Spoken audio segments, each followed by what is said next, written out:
Sweden seems like a very safe country, and it really is. They have very strict laws when it comes to guns. So you wouldn't think that you'd run into someone with a gun in Sweden or ever get robbed at gunpoint. I was in one of my areas though, and we were walking to an appointment that we had, and as my companion and I were walking, he is from Britain, he's a really funny guy, but we hear this sound, and to me it sounded like some sort of electrical signal being sent across like a wire, like that sound, you know, when electricity arcs across two wires. It kind of sounded a little bit like that, but my companion recognized it right away because, as he said, we just got shot at, Elder. I was like, what? And he's like, yep, run. And so we started running because he had the same gun back home. He had a rifle that's used for hunting small animals. So it's not a huge gun. It's not your AK-47, but it was like a little pellet gun. So that was kind of scary. Make sure that you stay in safe areas. We never figured out anything with that, like who shot at us or anything, if they were actually meaning to shoot at us or just some rabbits in that field. But that was a little bit freaky. But my other run-in with guns in my mission was when we were in another area, different companion, much later in my mission. My companion was from America, and so he and I are very used to being around fire weapons. And so as we go into this house, earlier that morning, this gentleman had spoken to us, and he warned us that he had a lot of weapons in his home. And so us being Americans, we didn't really think much of it because, you know, you walk into a hunter's house and you'll see different guns mounted on the walls, crossbows, different things like that. And we walked into this man's house and it was the same thing. You had some guns on the walls that were all decorative and different crossbows and compact bows or compound bows rather, and different things like that. And then as we're setting down our backpacks and taking off our shoes as we normally did, he asks us, I would appreciate it if you didn't set your stuff down right there. That's my rifle in the bag there and it's loaded. And so we both kind of look at each other and a little bit concerned because, you know, most people don't keep a loaded rifle in a duffel bag by the front door. And then I hear this sound, this kind of like a slide and a click. And I turn and I see that he had just slid a magazine into a pistol, something even more rare to see than a rifle in Sweden. And he says, now I don't want you guys to feel uncomfortable about this, as he sweeps us with the pistol and then goes and puts it in his refrigerator. It's really kind of a weird situation, and at that point all the warning bells are going off and it's like, all right, we probably shouldn't be here much longer. But we were aware that this was going to be kind of a scary situation, so we had talked to the other elders in our area and we had them waiting outside the apartment in a car, and we told them, if you don't hear from us in this time, give us a call. If we don't answer, assume the worst, get the police involved or something, because probably something bad has happened to us. And so we're sitting in there, start talking to this guy and teaching him a little bit about the gospel of Jesus Christ, and he's showing us these different ammunition rounds that he's going to be using on this trip that he's going on, and a few different things. And we get the call from the other elders, and so I answer it. I say we have to take this call, talk to them for a little bit, and we end up leaving. But it was a very scary moment when I saw that pistol sweeping us, breaking every NRA rule there is about gun safety. It was not a great experience, but kind of scary. But those experiences are very uncommon on your mission. Those are 2 out of 200 mission stories that I could share, and that's just me. Most missionaries don't have mission stories like that from Sweden. One of the wonderful things, though, about Sweden is the people and how loving they are. I was in an area called Gävle, and I was training a missionary. We get there the first day, and I had just transferred out of the office, and this was my first time going into the area. We were what's called doubling into the area, or whitewashing it, where both of us are brand new to the area. The area had been closed for a while, and so in a way we were kind of opening this area, which already had a branch and sister missionaries in there. So we get there the first day, and we hit the pavement. You know, we just start going hard, talking to everyone, and my companion has no clue what's going on. He can barely speak the language. Doing a really good job, though, compared to most missionaries that first come to the mission. I was really impressed by him. But he is just doing the best that he can, and he's doing a great job at that. And we get done for the night, and we'd already come to our apartment. It hadn't been cleaned in over 6 months at least. And there was just a huge mess, bugs all over the place. Not the best place to be going to for your first day on the mission. And we open up the fridge, and all that's there is a 6-month-old little bottle of cream. So we quickly threw that away, and after our dinner appointment, we went grocery shopping and got the necessities that we needed for that day to keep us through until P-Day when we could actually go shopping. But the next day, we woke up, had district meeting, and I got a fever.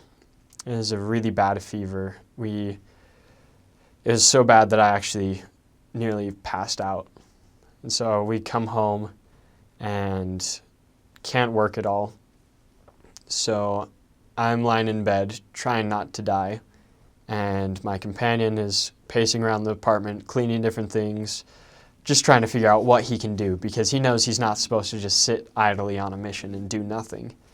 And so I give him some advice, do some scripture study, read these things in the area book, read through these teaching reports, see what there is that we can use, look over the city map and see what you can find on that.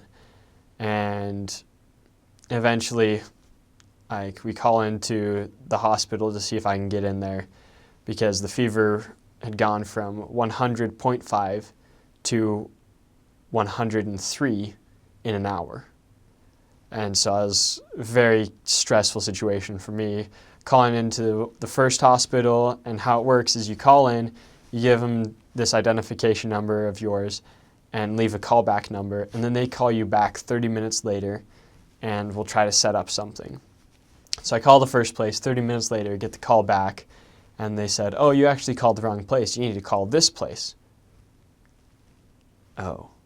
So I call that other place, 30 minutes later, get the call back, and they're like, "Sorry, we don't have any openings right now. If it keeps going up, though, if it gets above 105, then go to the emergency room, but just wait it out. You'll be fine." And so, me kind of being frustrated with everything, I just decided to wait it out and stop taking my temperature, and did the most that I could that day, fall asleep. But as in contrast to that rough start that we had in that area, by the end we were leading our district in contacts and lessons, member present lessons, investigators and sacrament meeting. We were doing a lot of stuff. One thing that particularly was important in this area was the goal that we set that first day, because we did do a little bit of planning while I was feeling so sick that I had to be lying down. And we set this goal that we were going to baptize 2 people, reactivate another person, or maybe it was reactivate 3 people. I can't remember the details exactly.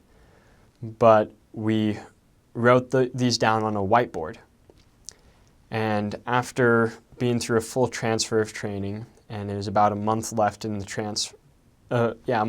transfer until we would be separated, I was wondering what we should do, and I was praying as hard as I could to figure out what God wanted us to do here, because we clearly weren't doing everything that we could be doing, and just trying to figure out why things were going the way they were. And I got the distinct impression, look at that whiteboard. So I turned around and I looked at our whiteboard, which had our goals on it. And the voice then said, "You see those goals? They still apply." And that hit me really hard. I hadn't done everything I could to reach those goals that I had set. I hadn't committed 100% and dedicated myself to those goals. And so I kept on doing my studies, and I kept on praying, and I read through a talk that my older brother had sent me, who had been on his mission already. And I got a very distinct impression. This isn't going to work without the members, and you need to present this to them and get their support on it. And I had this very detailed plan about getting members to invite people to different things, and if I did everything that I could, that we would that would be what God really wanted us to do.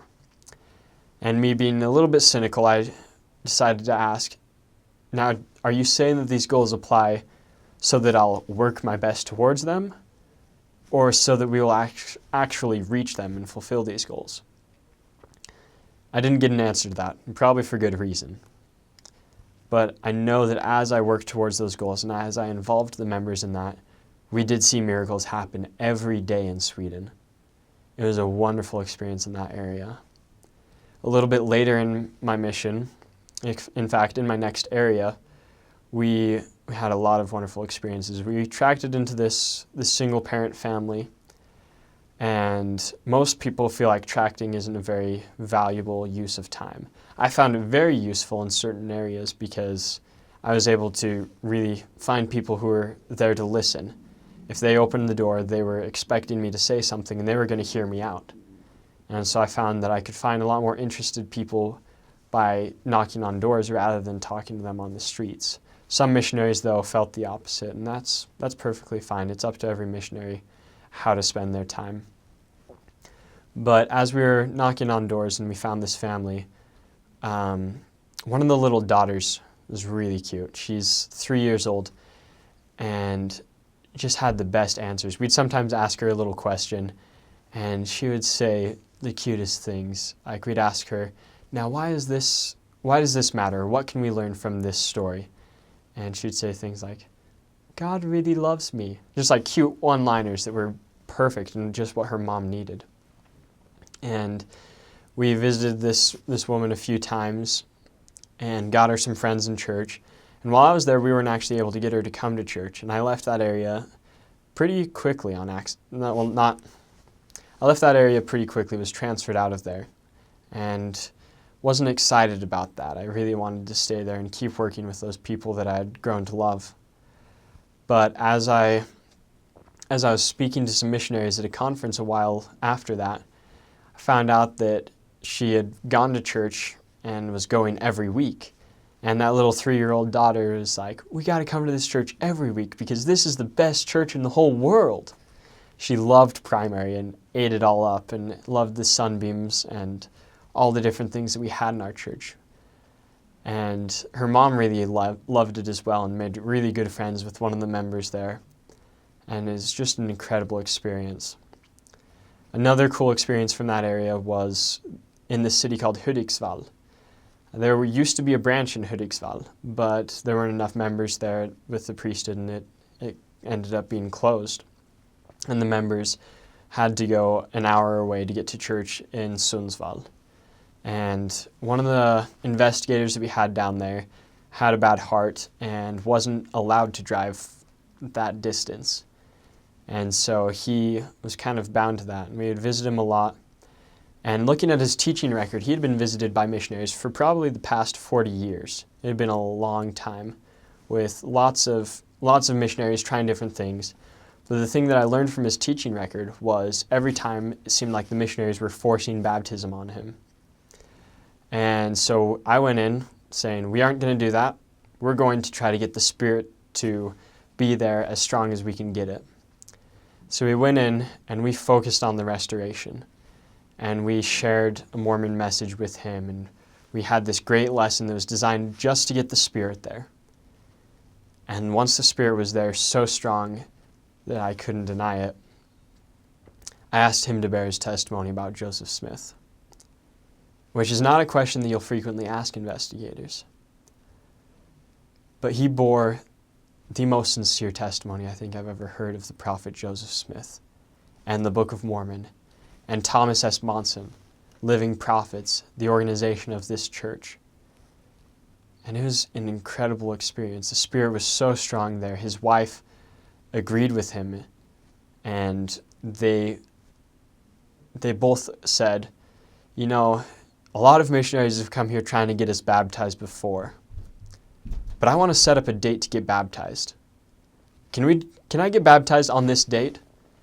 And so we pulled out our calendars and said, well, we usually do baptisms on Saturdays. How about this day? And he's like, that's perfect. Let's do it then. And it was incredible to see that change in our teaching style was what was needed to get him to commit to being baptized. Another wonderful experience I had was we got a referral when I was in that same area from these missionaries in Stockholm. And because of mission policies, we weren't actually able to teach this investigator. But later, when I was down in Stockholm, a couple transfers later, I got the same referral from the same member in Stockholm who had referred him to the missionaries who referred him to me.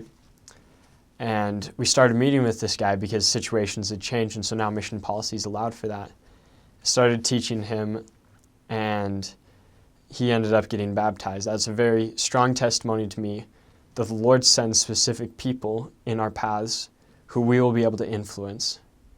And this person is still active in the church today, very strong, and holds the priesthood. It was a very wonderful experience to be able to participate in helping him receive that ordinance of salvation.